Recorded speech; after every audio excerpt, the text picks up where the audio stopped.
El pantano se oscurecía a su alrededor con la caída del sol en el horizonte. Osilax comenzó a respirar más deprisa. Nunca le había dado miedo la noche, sin embargo, ahora había algo en su instinto que le decía que lo mejor era guarecerse antes de que la última luz se apagara. Algo que antes no había estado allí.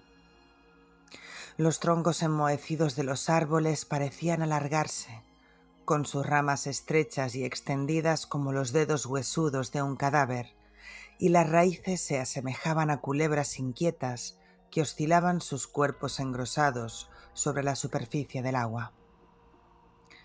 La sombra de la noche y las pequeñas ondas en el agua turbia hacían que sus reflejos bailaran, y se quedaba adherido a él en los muslos. Pero Osilax sabía que todo estaba en su imaginación. No había ojos en los parches negros de los troncos, ni bestias hambrientas siguiendo cada uno de sus movimientos. Era solo una sensación, repugnante como una babosa que se deslizara por su piel y que quería sacudirse cuanto antes. Osilax volvió a mirar atrás. El paisaje era grisáceo, con escasos brotes esmeralda que el atardecer arrancaba a la superficie bailarina de las aguas. El bosque de helechos y árboles inflados se erigía a su alrededor, con gruesos pegotes de musgo que cubrían los troncos hasta asfixiarlos y, debajo, estaba el agua pantanosa, fría y viscosa. A Osilax siempre le había gustado hundir los dedos en la capa de arena reblandecida, pero ahora avanzaba dubitativo. Era irracional y estúpido. Se había criado en aquel lugar y nunca le había inspirado temor alguno. Y ahora temblaba como un niño de teta. Se lo habían advertido varios ciclos atrás. Roducha y Apo le habían dicho que pensaban mudarse al otro extremo, a los bosques más exteriores, pero Osilax se negaba a abandonar el que era su hogar. Había nacido como un miembro de la tribu del pantano y moriría como uno. O eso había dicho. Él y muchos otros se quedaron cuando los primeros comenzaban a marcharse. Habían resistido los ataques esporádicos de las bestias, aunque por entonces a Osilax no le parecía que hubiera nada de lo que preocuparse. «Son solo unos cuantos animales salvajes», trató de explicarles con paciencia. Después de todo, él ya era un veterano. Ha debido haber un par de camadas más numerosas de lo normal, o el bicho que los cazaba no ha podido dar abasto, y por eso están apareciendo tantos. Pero Roducha y Apo habían negado. Habían hablado de yarks, de bestias gigantescas y letales que se habían comido a todos los caimanes del pantano y junto a ellos muchos jóvenes y padres de niños pequeños habían huido. Los mayores se habían quedado, como Osilax. Los ataques de las bestias no eran poco comunes. De vez en cuando alguna se escapaba de la segunda muralla y podía internarse en las junglas salvajes, y cuando lo hacían solía cundir el pánico hasta que un grupo de valientes la cazaba. A lo largo de su vida, él había cazado unas cuantas. La última le había costado la mano derecha entera y parte del antebrazo. Otra de ellas le había costado la vida de su único hijo, y a pesar de eso, Osilax nunca se había marchado. En aquellos instantes comenzaba a arrepentirse. Se habían organizado partidas de caza para combatir la nueva amenaza y cada día volvían con más cadáveres de compañeros y más avistamientos de bestias espeluznantes. Osilax no había querido creerlo en ese entonces. Siempre aparecía una, 2 o 3 como mucho, pero no decenas, no centenares. Y tan solo 2 días atrás les había llegado la mala noticia. La segunda muralla había caído en la facción occidental. La tribu del pantano se había desperdigado por todas partes. Habían dejado abandonadas sus casas en los árboles junto a las pertenencias que no se habían podido llevar, dejando el poblado lleno de fantasmas. Aquello no había pasado jamás. La tribu del pantano se había mantenido orgullosa en su asentamiento desde que Ragua derrotara al gran Buaya y le arrebatara su corona al rey de los cocodrilos. Pocos días después, la mitad de las chozas sucumbieron cuando una repentina subida de marea se llevó por delante los troncos y las estacas sobre las que aún se sostenían, y el poblado había quedado medio arruinado. La marea persistió durante los siguientes días, licuando la tierra a su paso y sumergiendo los árboles sobre los que ellos llevaban viviendo toda su vida. Algo debía de haber ocurrido con el dique. Sus antepasados lo construyeron tiempo atrás con el fin de evitar que las grandes subidas de agua de los afluentes del río arrasasen con su hogar, y durante más de un siglo se había mantenido estable. Ellos lo reforzaban con troncos nuevos y frescos, con piedra y barro. A veces, en la época de las tormentas, alguna parte se desprendía, pero en los últimos setenios no había habido ninguna tormenta, así que lo habían mandado a él a investigar lo ocurrido, porque era el que mejor se conocía el camino de los que quedaban en la aldea. Solo un grupo de ancianos y 2 parejas de jóvenes se habían resistido a marcharse. El resto había huido hacia los asentamientos de las otras tribus, a los bosques húmedos del norte, a los manglares que rodeaban el Sarkhanbith o a las montañas verdes del sur. Algunos incluso se habían aventurado en el reino de Histalia. Muy pocos lo habían intentado con Perseara. Osilax seguía convencido de que no sería tan grave. Cuando algo imprevisto ocurría, los rumores siempre engrosaban la verdad. Y la caída de la segunda muralla era un imprevisto catastrófico, pero no algo que no se pudiera solucionar. Ya había ocurrido en el pasado muchos años atrás, antes de que él naciera. Se lo había contado su abuelo. «Todo problema tiene solución por grande que sea», le decía cuando era niño. «Solo hay que abarcarlo poco a poco, avanzando un paso cada vez». Y el primer paso para recuperar su tribu era reparar lo que hubiera pasado con el dique. El nivel del agua comenzó a ascender ligeramente conforme más se acercaba al lecho del río. Estaba congelada. El atardecer la había convertido en un cristal negro que parecía reflejar los sentimientos que de verdad guardaba en el pecho. Osilax vio el miedo en el reflejo de sus ojos, el terror que lo agarrotaba conforme la oscuridad engullía el bosque. Nunca se había sentido de aquella forma. Aquel pantano había sido su campo de juegos, su territorio de caza, no el enemigo sobrenatural que lo rodeaba ahora. Era como si de pronto no fuera bienvenido en aquella zona. Lo notó en el vello erizado de su nuca, en el ligero picor que le recorrió el miembro cercenado.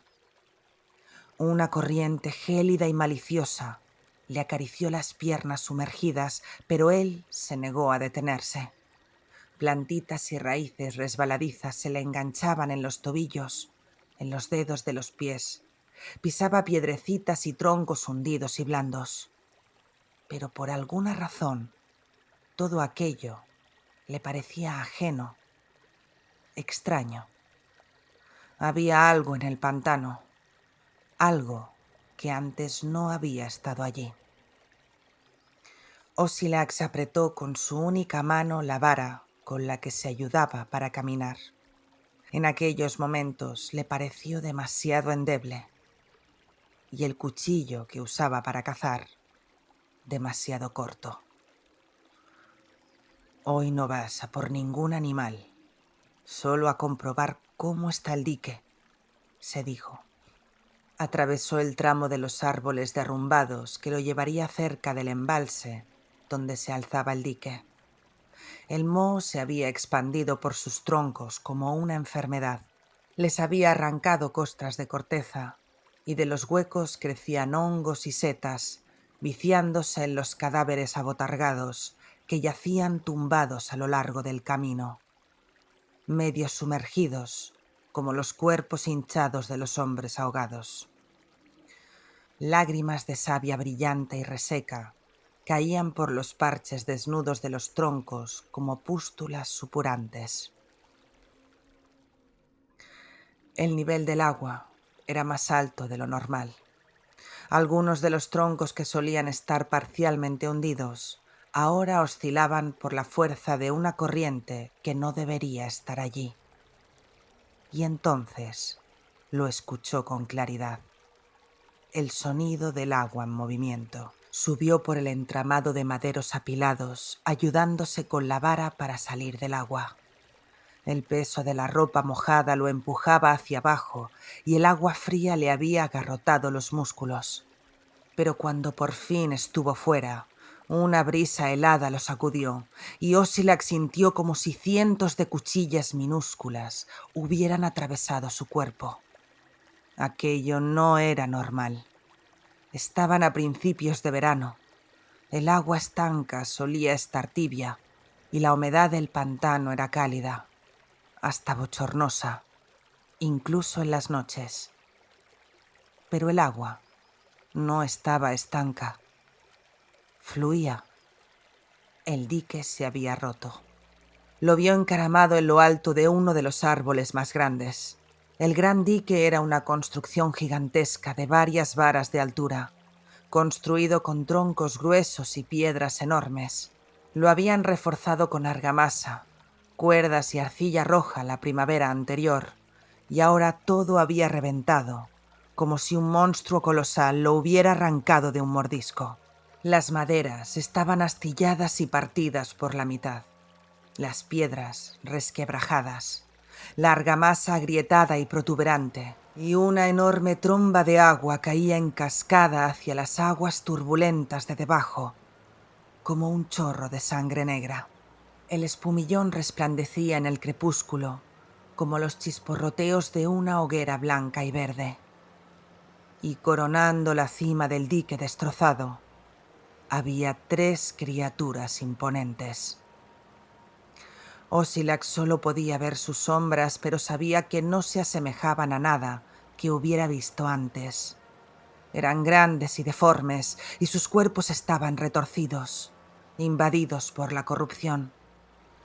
Yarks supo de inmediato. Roducha y Apo tenían razón. Un sudor frío se le adhirió a la piel, más denso que la humedad del pantano. Sintió que no podía respirar.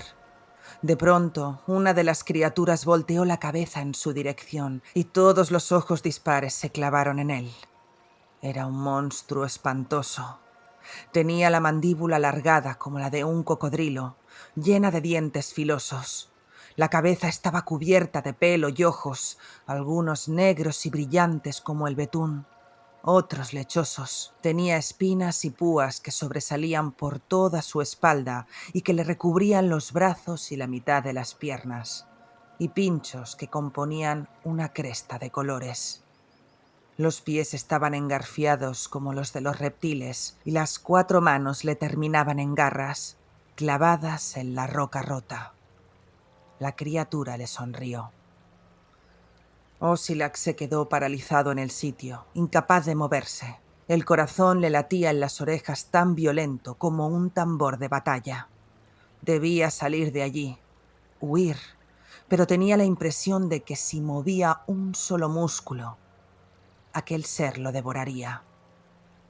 Kematian, apiádate de mi alma y recógela en tu seno, porque hoy es el día que regreso a los brazos de Ibu. Ossilac se preguntó si al menos podría volver a ver a su hijo fallecido. Cerró los ojos.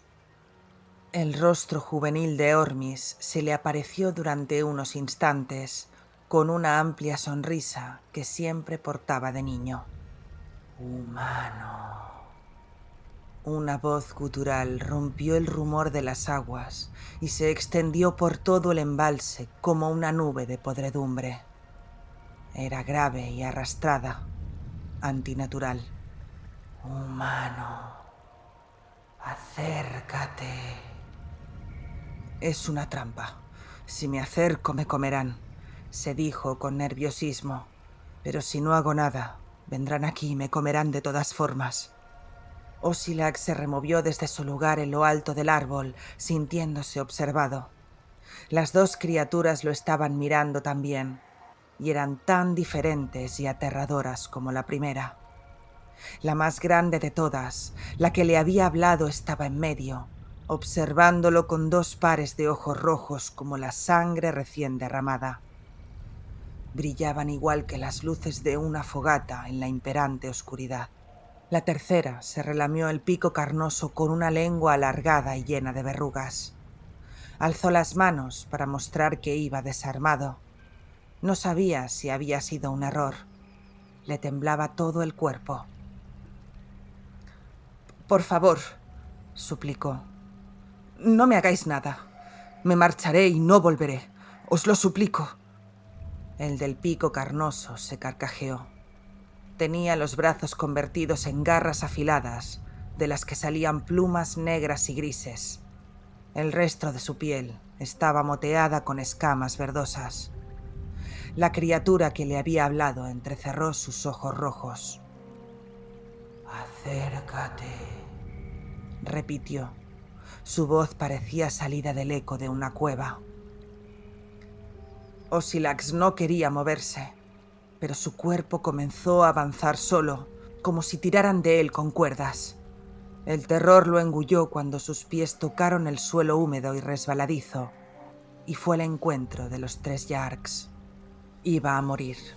Hiciera lo que hiciera, no había escapatoria. No podría avisar a los pocos que se habían quedado atrás para que huyeran. Aquellos monstruos se harían con todo. Los devorarían a todos. Se detuvo justo debajo del dique destrozado, sobre unas rocas que rozaban la superficie del agua. Los 2 Yarks de los lados, el de los pinchos y el de las plumas, lo acechaban ávidos. Las garras se les tensaban sobre la roca y movían sus extremidades retorcidas con ansia. Pero el que estaba en medio no se movió un ápice. Osilac lo miró con toda la valentía que pudo reunir, y el Yark le devolvió una mirada que parecía casi humana. Aquello lo hizo zozobrar. Era una criatura de gran envergadura. Tenía la espalda recta y un pecho musculoso, todo lleno de escamas brillantes que trazaban patrones sobre su piel. Los hombros estaban repletos de agresivas púas y sus manos tenían uñas negras y curvadas, como las de un ave rapaz. Su rostro era deforme y reptiliano, con rendijas por nariz, una boca sin labios y 4 ojos rojos de pupila rasgada. Una larga melena negra le caía hasta su media espalda y de ella sobresalía una ristra de cuernos que rodeaban su rostro como una corona. Y aquel ser le estaba hablando. «Has venido a entregarnos tu carne como ofrenda». «No», le gritó Osilac. Enseguida se arrepintió. He venido por el dique. El dique. El agua ha arrasado nuestro hogar». «Este ya no es tu hogar», dijo la criatura, irguiéndose cual alta era. «Ahora todo cuanto ves me pertenece. Nos pertenece». Osilac se sintió atontado. La cercanía de la muerte le había aflojado el cuerpo. Pero nosotros siempre hemos vivido aquí. Somos la tribu del pantano. Nosotros...» El Yark dio un paso hacia él. «Vosotros no sois más que ganado, carne para nuestro ejército». El de las plumas soltó un graznido agudo. ¿Qué ejército?» «El rey de las bestias nos ha convocado a todos nosotros». Y cuando lo dijo, Osilac vio que otras siluetas se sumaban a las suyas, sombras amorfas y llenas de aristas que lo rodeaban por todos lados. «Vamos a arrancaros lo que es nuestro». La arboleda que bordeaba el río y el dique roto se llenó de Yarks. Las criaturas gruñían, se agitaban, avanzaban hacia él, cerrando el círculo. Varios rostros deformes le devolvieron la mirada, cargados de maldad y hambre. Algunos eran una muestra informe de varios animales, pero todos parecían demasiado humanos. Los Yarks fueron personas alguna vez, se dijo con el pavor agarrado a las entrañas. ¿Será ese mi destino? Recordó lo que se decía de la tribu de las lianas, que estaban hermanados con una manada de Yarks lunares, y la tribu de la roca, cuya mitad de sus miembros eran capaces de transformarse en bestias. El que parecía el jefe descendió por las piedras y maderas destrozadas que antes habían compuesto el dique, con sus piernas contrahechas, con una elegancia impropia de una criatura tan monstruosa como aquella. Ozylax temblaba. Dejadme ir, por favor. No diré nada, no me opondré. El Yark sonrió con su boca sin labios. Sus ojos rojos danzaron.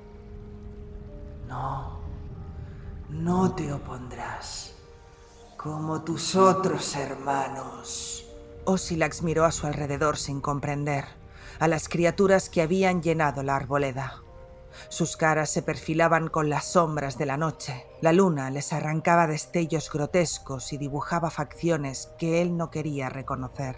Pero allí estaban, rostros que él conocía, rostros con los que había convivido toda su vida, desfigurados por las llagas, las escamas y las protuberancias. Sus vecinos, sus hermanos, convertidos en monstruos sin conciencia alguna. Los hombres y mujeres que no habían vuelto de la caza. El frío se intensificó entonces, como si el invierno acabara de caer con todo su peso sobre el lecho del río. El jefe de los Yark estaba ante él, tan grande e imponente como el rey cocodrilo buaya que aparecía en sus leyendas. Y él no era Rawa, no podía enfrentarlo. La mano viscosa del Yark le tocó la piel de la mejilla.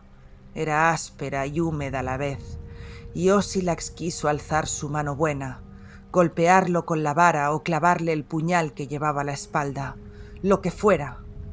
Le dolía el muñón, le temblaban las piernas de frío, de miedo. El aliento gélido de la muerte se cernió sobre él. La mano lo empujó hacia abajo y sus pulmones se llenaron de agua. Astillas de hielo le atravesaron el pecho y le cortaron la respiración. La criatura estaba intentando ahogarlo en las aguas turbias del río. El agua sabía a barro y a moho y a podredumbre y se le metía por la nariz, la garganta. Le escocían los ojos. Ozylax intentó patalear, defenderse, golpeó aquel brazo de hierro con ímpetu, con la vara y el muñón. Pero sus extremidades empezaron a perder fuerza. La visión se le tornó borrosa.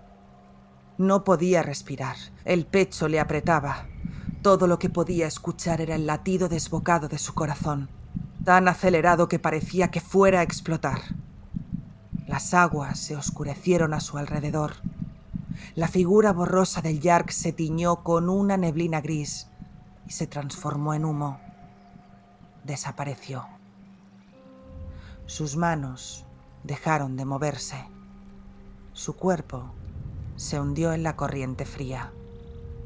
El latido se ralentizó y Ozylax creyó ver a Ormis en la otra orilla, esperándolo. «Ya voy, hijo mío, ya voy». Intentó nadar hacia él entre la bruma, pero una fuerza sobrehumana lo detuvo y lo arrastró de vuelta. Ozylax notaba algo sólido en su espalda. El agua se escurría por su piel. Estaba calado hasta los huesos. Temblaba. Seguía respirando. Le pesaban los párpados. Se sentía mareado. ¿Dónde estaba su hijo? Ormis. Intentó hablar, pero ningún sonido salió de su boca. Miró hacia arriba. 4 ojos rojos le devolvían la mirada. El monstruo sonreía con su boca sin labios, susurraba palabras maliciosas. Estaba tan cerca que pudo oler su aliento a pescado podrido. Osylax quería huir. El monstruo le sujetó el rostro con sus garras escamosas. Entonces lo besó. Una lengua viscosa se deslizó por su boca, saliva correosa caía desde su mandíbula, hediendo a vísceras y a sangre coagulada. Su boca se cerró sobre la suya como una ventosa y Osylax volvió a sentir que se ahogaba. Alzó la mano del muñón y le golpeó el rostro desesperado. Estaba demasiado débil para patalear, para defenderse siquiera. Algo se deslizó por su garganta, como una tromba de gusanos que se retorcían y corrían hacia abajo. Los podía sentir moviéndose a lo largo de su laringe hasta su estómago. Le inundaron las entrañas, lo devoraron por dentro. El monstruo lo penetró y todo su cuerpo estalló en 1000 pedazos. El mundo se volvió oscuro. Las sensaciones desaparecieron. Estaba roto, descompuesto, y una sombra negra lo volvía a montar. Vio a Ormis esperándolo en la otra orilla. Su imagen se alejaba cada vez más. Osylax intentó llamarlo, intentó alcanzarlo con el brazo del muñón, pero entonces vio que donde antes había una cicatriz grotesca, ahora había un apéndice verdoso y alargado. Una mancha negra apareció en el cielo y comenzó a engullirlo todo a su paso. Ormis gritaba despavorido. Osylax quiso salvarlo, aunque no llegó a tiempo. La sombra lo atrapó, lo borró de la existencia, y entonces volvió el silencio. «Levántate, hijo mío». Algo que ya no era Osylax obedeció. Su cuerpo se había transformado. La piel brillaba recubierta de escamas esmeraldas y negras. Las manos se le habían alargado y curvado hasta formar unas garras mortíferas. Había perdido la nariz y el pelo, y sus ojos eran 2 rendijas doradas. Y de la columna le habían nacido espinas de hueso que terminaban en una cola puntiaguda. Ahora podía entender los gruñidos y los susurros que antes le habían parecido solo bramidos de bestias salvajes. Sus nuevos hermanos le estaban dando la bienvenida y su liberador estaba ante él. Se arrodilló. «Has renacido como uno de los nuestros. Ahora deberás servir para la causa que se te ha encomendado», dijo, y su voz le pareció hermosa. «Vamos a devorar los reinos de los hombres». En su mente borrosa solo quedaba un recuerdo, el rostro de un niño sonriente. Al Yark se le antojó apetitoso. Una sonrisa apareció en su boca cuarteada, llena de dientes afilados. Al fondo, escuchó una poderosa llamada, y su nuevo cuerpo, más grande y más salvaje, se levantó para acudir a ella.